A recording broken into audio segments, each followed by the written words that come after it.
நீங்க என்ன பார்க்கலாம்னா, options buying. ஓகேவா? ஆப்ஷன்ஸ் பையிங் வந்து எல்லாருக்குமே அ குயிக்கா நம்ம மணி பண்ணலாம் அப்டின்ட்டு ஆப்ஷன்ஸ்க்கு வருவாய்ங்க. அ ஆனா ட்ரேட வந்து நம்ம லூஸ் பண்ணுவோம் ஆப்ஷன்ஸ்ல. எப்படியோ அந்த மார்க்கெட் வந்து நம்ம மேல போகும்னு நெனைப்போம், கீழ போவோம், கீழ போகும்னு நெனைப்போம், மேல போவோம். ஸோ அதனால வந்து நெறைய ட்ரேட் வந்து லாஸ்ல தான் முடியும். ஆ அதுவும் நியூவா வர்றவங்களுக்கு ஆப்ஷன்ஸ் வந்து ரொம்ப டஃப்பாவே இருக்கும். ஸோ அதனால ஒரு சிம்பிள் ஒரு 3 டூ 4 ஸ்டெப்ஸ் அ ஆப்ஷன்ஸ் பையருக்கு ஆப்ஷன் செல்லருக்கு ரொம்ப ஈஸி. ஆனா ஆப்ஷன் பையருக்கு வந்து ரொம்ப கஷ்டம். ஏன்னா, option buyer get only 33% of a winning probability. ஓகேவா? ஏன் 33%னா 1/3ல தான் அவங்க ஜெயிப்பாங்க. Option buyer. ரிமைனிங் 70%க்கு செல்லருக்கு தான் அட்வான்டேஜ். ஓகேவா? அந்த 30% எவ்வளவு அளவு வின் பண்றாங்கன்றது தான் முக்கியமானது. நம்ம பார்க்கலாம். ஆப்ஷன் பையருக்கு வந்து ஃபர்ஸ்ட்டு அவங்க வந்து ஓடிஎம் ஸ்ட்ரைக்க எடுக்கக்கூடாது. ஆப்ஷன் பையரா இருந்தா அவாய்ட் ஓடிஎம் ஸ்ட்ரைக்ஸ். ஷூர். ஏன்னா வந்து டைம் டிகே ஜாஸ்தி இருக்கும். டிகே ஜாஸ்தியா இருந்தா நீங்க எடுத்த உடனே ஒரு 1/2 அன் ஹவர்ல பார்த்தாலே பிரீமியம் கரைஞ்சிரும். ஸோ ஓடிஎம் ஸ்ட்ரைக்க கண்டிப்பா அவாய்ட் பண்ணுங்க. ஃபர்ஸ்ட்டு.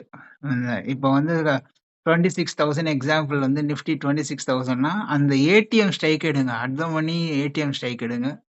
ஒரு 50 பாயிண்ட்ஸ் இங்க அங்க எடுக்கலாம். பட் ஆனா always take it at ATM strike. ITM strike better. ITM வந்து பிரீமியம் ஜாஸ்தி இருக்கும். ஆனா அந்த ஏடிஎம் ஸ்ட்ரைக் வந்து நார்மலா இருக்கும். ஓடிஎம்ம அவாய்ட் பண்ணணும் ஃபர்ஸ்ட்டு. செகண்ட் பாயிண்ட் வந்து எக்ஸ்பைரி வந்து எப்பயுமே ஆப்ஷன் பையருக்கு அகைன்ஸ்டே டைம் தான். ஓகே. பையர்ஸ்க்கு வந்து அகைன்ஸ்டா ஒர்க் ஆகுது. டைம் தான் அகைன்ஸ்டா ஒர்க் ஆகும். அதனால வந்து எக்ஸ்பைரி வந்து கரண்ட் வீக்ல எடுக்காதீங்க. You take expiry after 1 week or 2 weeks. Better 2 weeks expiry தள்ளி எடுத்துக்கணும். இப்போ டியூஸ்டே எக்ஸ்பைரினா நிஃப்டி டியூஸ்டே எக்ஸ்பைரினா இந்த டியூஸ்டே எடுக்கக்கூடாது. யூ டேக் அடுத்த வாரம் டியூஸ்டே. ஸோ இந்த டைமர் எக்ஸ்பைரி வந்து ரொம்ப ரொம்ப முக்கியம். ஏடிஎம்மும் பிளஸ் டைமும் எக்ஸ்பைரி டேட்டும் 1 வீக் தள்ளி எடுத்துட்டீங்கனாலே you are almost getting into the profit zone. ஓகேவா? நெக்ஸ்ட் வந்து என்ட்ரி வந்து எப்பயுமே சப்போர்ட் அண்ட் ரெசிஸ்டன்ஸ்ல தான் என்ட்ரி எடுக்கணும். நம்ம என்ன பண்ணோம்னா யூஸ்வலா காலங்காத்தால பார்த்த உடனே ஒரு 9:30 மணிக்கே என்ட்ரி எடுத்துருவோம். 9:15க்கே என்ட்ரி எடுத்து நிறைய பேர் 9:15க்கே என்ட்ரி எடுத்துருவீங்க. 9:20 ஸ்ட்ராடல் எடுக்கலான்ட்டு. அதெல்லாம் ஒர்க் அவுட் ஆகாது. 9:20 ஸ்ட்ராடல்லாம் ஒர்க் ஆனது. ஆனா இப்போலாம் அவ்வளோ ஒர்க் ஆகுறது.